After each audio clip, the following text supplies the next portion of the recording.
News next top ನ್ಯೂಸ್ಗೆ ಸ್ವಾಗತ. ನಾನು ಜೋಬಿನ್ ಅಮಾಸೆಬೈಲು. ಟಾಪ್ ನ್ಯೂಸ್ ನೋಡೋಣ ಅದಕ್ಕೂ ಮುನ್ನ ಈ ಕ್ಷಣದ ಹೆಡ್ಲೈನ್ಸ್. ಮುಂದುವರಿದ ಸೂಪರ್ ಎಲ್ ನಿನೋ ಕಂಟಕ. ರಾಜ್ಯಕ್ಕೆ ಈ ಬಾರಿ ಬರಗಾಲ ಬಾಧಿಸೋದು ಪಕ್ಕ. ಮುನ್ನೆಚ್ಚರಿಕೆ ಕ್ರಮಕ್ಕೆ ಡಿಸಿಎಂ ಡಾಕ್ಟರ್ ಜಿ ಪರಮೇಶ್ವರ್ ಸೂಚನೆ. ಇದೇ ಮೊದಲ ಬಾರಿಗೆ ಆಪರೇಷನ್ ಸಿಂಧೂರ ಹುತಾತ್ಮರ ಹೆಸರು ಬಹಿರಂಗ. ಕಾರ್ಯಾಚರಣೆ ವೇಳೆ 6 ಸೈನಿಕರ ವೀರಮರಣ. ದೆಹಲಿಯ ರಾಷ್ಟ್ರೀಯ ಯುದ್ಧ ಸ್ಮಾರಕದ ಗೋಡೆಗಳ ಮೇಲೆ ಹೆಸರು ಕೆತ್ತನೆ. ಅಯೋಧ್ಯೆ ರಾಮ ಮಂದಿರದ ಹುಂಡಿ ಕನ್ನದ ಸ್ಫೋಟಕ ಮಾಹಿತಿ ಬಹಿರಂಗ. ತಿಂಗಳಲ್ಲಿ 70 ಬಾರಿ ಕಂತೆ ಹಣ ಕಳವು. ಸಿಸಿಟಿವಿ ಕಣ್ತಪ್ಪಿಸಿ 7.5 ಕೋಟಿ ಅಬೇಸ್. ಐಆರ್ಸಿಟಿಸಿಯಿಂದ ಪಂಚಮಹಾತೀರ್ಥ ಯಾತ್ರೆ ಘೋಷಣೆ. ಕೇವಲ 24,000ದಲ್ಲಿ 5 ಪ್ರಸಿದ್ಧ ಪುಣ್ಯಕ್ಷೇತ್ರ ದರ್ಶನ.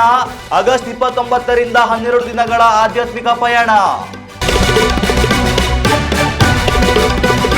ವಿಚ್ಛೇದನವಾದ್ರೂ ಮುರಿಯದ ಸ್ನೇಹ. ಮಾಜಿ ಪತ್ನಿಯ ಮದುವೆಗೆ ಮೊದಲ ಪತಿಯಿಂದಲೇ ಕನ್ಯಾದಾನ.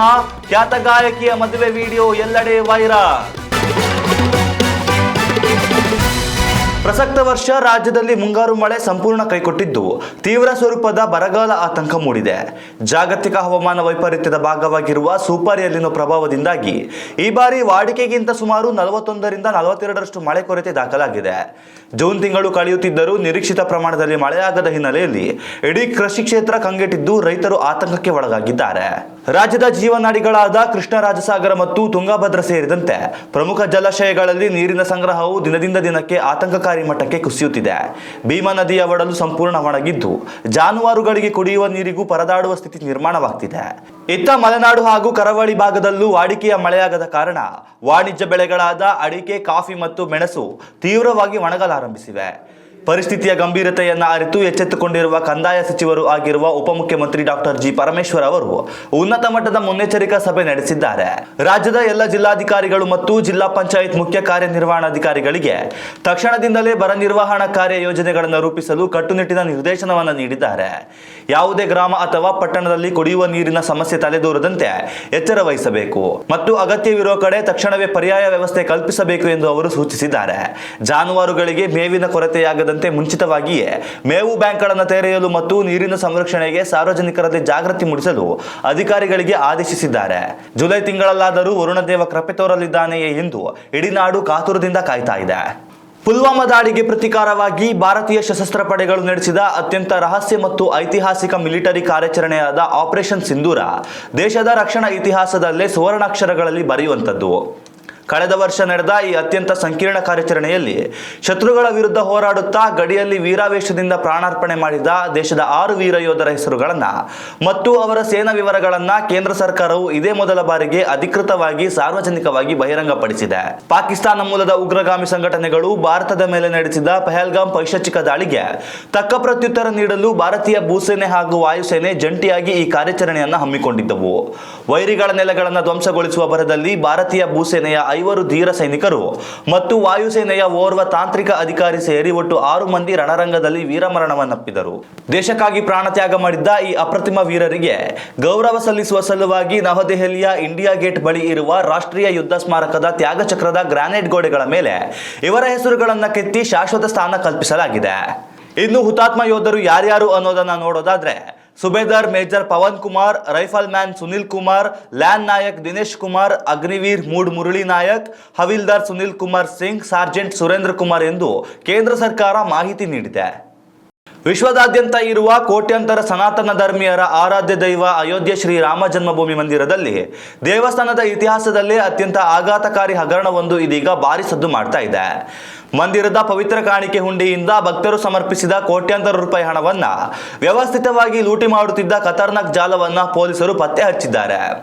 ಕಳೆದ 2024ರಿಂದಲೇ ದೇಗುಲದ ಹಣ ದೋಚಲು ಇಳಿದಿದ್ದ 8 ವಂಚಕರ ಗ್ಯಾಂಗ್ ಪ್ರತಿ ತಿಂಗಳಿಗೂ ಬರೋಬ್ಬರಿ 70 ಬಾರಿ ಹುಂಡಿಗೆ ಕನ್ನ ಹಾಕುತ್ತಿತ್ತು. ಸಿಸಿಟಿವಿ ಕ್ಯಾಮೆರಾಗಳಿಗೆ ಒಬ್ಬ ಆರೋಪಿ ಅಡ್ಡಲಾಗಿ ನಿಂತರೆ ಮತ್ತೊಬ್ಬ ನೋಟುಗಳ ಕಂತೆಗಳನ್ನು ಎಗರಿಸುತ್ತಿದ್ದನು. ಕೌಂಟಿಂಗ್ ವೇಳೆ ಹೆಚ್ಚಿನ ಮುಖಬೆಲೆಯ ನೋಟುಗಳನ್ನು ಸೇರಿಸಿ ಲೆಕ್ಕದಲ್ಲಿ ಕಡಿಮೆ ತೋರಿಸುವ ಮೂಲಕ ಈ ತಂಡವು ಇದುವರೆಗೆ ಬರೋಬ್ಬರಿ 7.5 ಕೋಟಿ ರೂಪಾಯಿಗಳನ್ನು ಲೂಟಿ ಮಾಡಿದೆ.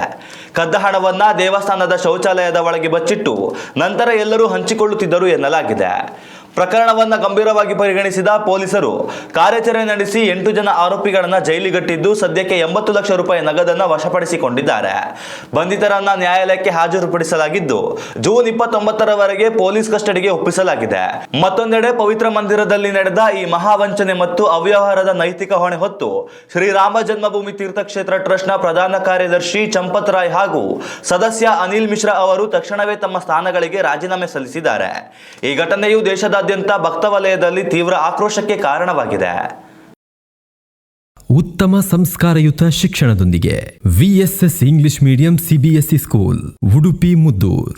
ನರ್ಸರಿಯಿಂದ 10ನೇ ತರಗತಿವರೆಗೆ ಶಿಕ್ಷಣದ ಜೊತೆಗೆ 5ರಿಂದ 10ನೇ ತರಗತಿವರೆಗಿನ ವಿದ್ಯಾರ್ಥಿನಿಯರಿಗೆ ಉತ್ತಮ ಹಾಸ್ಟೆಲ್ ಸೌಲಭ್ಯವೂ ಇದೆ.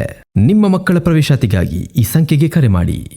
ದೇಶದ ಅತ್ಯಂತ ಪ್ರಸಿದ್ಧ ಹಾಗೂ ಪವಿತ್ರವಾದ ಪುಣ್ಯಕ್ಷೇತ್ರಗಳನ್ನು ಸಂದರ್ಶಿಸಬೇಕೆಂಬ ಹಂಬಲ ಹೊಂದಿರುವ ಭಕ್ತಾದಿಗಳಿಗಾಗಿ ಭಾರತೀಯ ರೈಲ್ವೆ ಆಹಾರ ಮತ್ತು ಪ್ರವಾಸೋದ್ಯಮ ನಿಗಮ ಅತ್ಯಂತ ಕೈಗೆಟುಕುವ ದರದಲ್ಲಿ ವಿಶೇಷ ಆಧ್ಯಾತ್ಮಿಕ ಪ್ರವಾಸ ಪ್ಯಾಕೇಜ್ ಒಂದನ್ನು ಪರಿಚಯಿಸಿದೆ.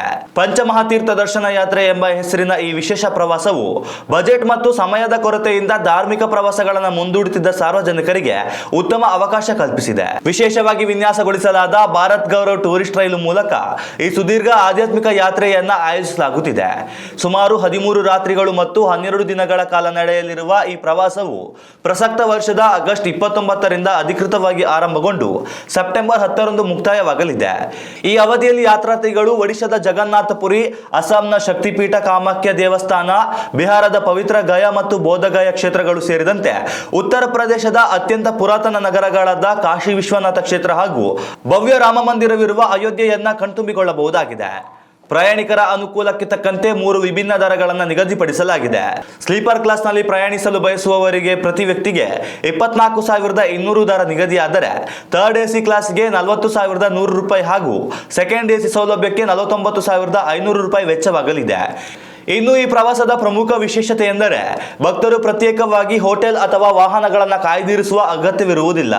ರೈಲು ಟಿಕೆಟ್, ಹೋಟೆಲ್ ಅಥವಾ ಧರ್ಮಶಾಲೆಯಲ್ಲಿ ಉತ್ತಮ ವಸತಿ ವ್ಯವಸ್ಥೆ, 3 ಹೊತ್ತಿನ ಶುದ್ಧ ಸಸ್ಯಾಹಾರಿ ಊಟ, ಸ್ಥಳೀಯ ತಾಣಗಳ ವೀಕ್ಷಣೆಗಾಗಿ ಬಸ್ ಸೌಲಭ್ಯ ಹಾಗೂ ಸುರಕ್ಷತೆಗಾಗಿ ಪ್ರವಾಸ ವಿಮೆಯನ್ನ ಈ ಪ್ಯಾಕೇಜ್ ಒಳಗೊಂಡಿದೆ. ವಿಚ್ಛೇದನವಾದರೆ ಸಾಕು, ಮಾಜಿ ದಂಪತಿಗಳು ಒಬ್ಬರ ಮುಖ ಒಬ್ಬರು ಮತ್ತೆ ನೋಡುವುದಿಲ್ಲ. ಆದರೆ ಕೇರಳ ಮೂಲದ ಪ್ರಸಿದ್ಧ ಗಾಯಕಿ ಅವರ 2ನೇ ವಿವಾಹ ಸಂದರ್ಭದಲ್ಲಿ ಈ ಮಾತು ಸುಳ್ಳಾಗಿದೆ. ಅವರ ಮಾಜಿ ಪತಿ ಗಣೇಶ್ ವೆಂಕಟರಮಣಿ ಖುದ್ದು ತಮ್ಮ ಮಾಜಿ ಪತ್ನಿಯ ಮದುವೆಗೆ ಹಾಜರಾಗಿದ್ದು ಮಾತ್ರವಲ್ಲದೆ ತಾವೇ ಕನ್ಯಾದಾನವನ್ನು ನೆರವೇರಿಸುವ ಮೂಲಕ ಸುದ್ದಿಯಾಗಿದ್ದಾರೆ. ತಮ್ಮ ಮೊದಲ ಪತ್ನಿಯ ಮದುವೆಯಲ್ಲಿ ಸಕ್ರಿಯವಾಗಿ ಪಾಲ್ಗೊಂಡ ಗಣೇಶ್ ವೆಂಕಟರಮಣಿ ಸೋಷಿಯಲ್ ಮೀಡಿಯಾದಲ್ಲಿ ಅವರ ಮದುವೆ ಫೋಟೋಗಳನ್ನು ಹಂಚಿಕೊಂಡಿದ್ದಾರೆ. ಎಲ್ಲ ಸಂಬಂಧಗಳು ರಕ್ತ ಸಂಬಂಧವೇ ಆಗಬೇಕು ಎಂದೇನಿಲ್ಲ ಎಂದು ಈ ಫೋಟೋಗಳಿಗೆ ಅವರು ಕ್ಯಾಪ್ಷನ್ ಕೂಡ ನೀಡಿದ್ದಾರೆ. ಈ ಮಾಜಿ ದಂಪತಿಯ ಪ್ರಬುದ್ಧ ನಡೆಗೆ ಸೋಷಿಯಲ್ ಮೀಡಿಯಾದಲ್ಲಿ ತೀವ್ರ ಮೆಚ್ಚುಗೆ ವ್ಯಕ್ತವಾಗಿದೆ. ಡಿವೋರ್ಸ್ ಆದ ಬಳಿಕ ಒಬ್ಬರ ಮೇಲೆ ಒಬ್ಬರು ಅಪವಾದಗಳ ಸುರಿಮಳೆಗೆಯುವ ಈ ಕಾಲದಲ್ಲಿ ಈ ಮಾಜಿ ದಂಪತಿ ಎಲ್ಲರಿಗೂ ಮಾದರಿಯಾಗಿ ನಿಂತಿದ್ದಾರೆ ಎಂದು ಸಂತಸ ವ್ಯಕ್ತಪಡಿಸಿದ್ದಾರೆ. ಗೌರಿ ಲಕ್ಷ್ಮಿ ಖ್ಯಾತ ಗಾಯಕಿಯಾಗಿದ್ದರೆ ಡ್ರಮ್ಮರ್ ಆಗಿದ್ದ ಗಣೇಶ್ ವೆಂಕಟರಮಣಿ ಆರಂಭದಲ್ಲಿ ಗೌರಿ ಲಕ್ಷ್ಮಿ ಅವರ ಅಭಿಮಾನಿಯಾಗಿದ್ದರು. ಕಾಲಕ್ರಮೇಣ ಗೌರಿ ಅವರ ಟೀಮ್ನಲ್ಲಿ ಕೆಲಸ ಆರಂಭಿಸಿದ ಗಣೇಶ್ ಬಳಿಕ ಪರಸ್ಪರ ಪ್ರೀತಿಸಿ ವಿವಾಹವಾಗಿದ್ದರು. ಆದರೆ ಇಬ್ಬರ ನಡುವೆ ಹೊಂದಾಣಿಕೆ ಬಾರದ ಕಾರಣ ವಿಚ್ಛೇದನಕ್ಕೆ ಮೊರೆ ಹೋಗಿದ್ದರು. ಆದರೆ ವಿಚ್ಛೇದನದ ಬಳಿಕವೂ ತಮ್ಮ ಸ್ನೇಹ ಸಂಬಂಧ ಮುಂದುವರಿಸಿದ ಗಣೇಶ್ ತಮ್ಮ ಮೊದಲ ಪತ್ನಿಯ ಜೀವನದ ಹೊಸ ಅಧ್ಯಾಯಕ್ಕೂ ಸಾಕ್ಷಿಯಾಗಿರುವುದು ನಿಜಕ್ಕೂ ವಿಶೇಷ ಎನಿಸಿದೆ. ಇನ್ನಷ್ಟು ತಾಜಾ ಸುದ್ದಿಗಳಿಗಾಗಿ ನೋಡ್ತಾ ಇರಿ ನ್ಯೂಸ್ ನೆಕ್ಸ್ಟ್. ಇದು ವರ್ತಮಾನದ ಕೈಗನ್ನಡಿ. ಉತ್ತಮ ಸಂಸ್ಕಾರಯುತ ಶಿಕ್ಷಣದೊಂದಿಗೆ VSS English medium CBSE school Udupi Muddur.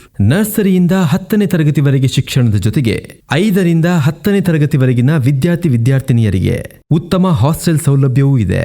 ನಿಮ್ಮ ಮಕ್ಕಳ ಪ್ರವೇಶಾತಿಗಾಗಿ ಈ ಸಂಖ್ಯೆಗೆ ಕರೆ ಮಾಡಿ.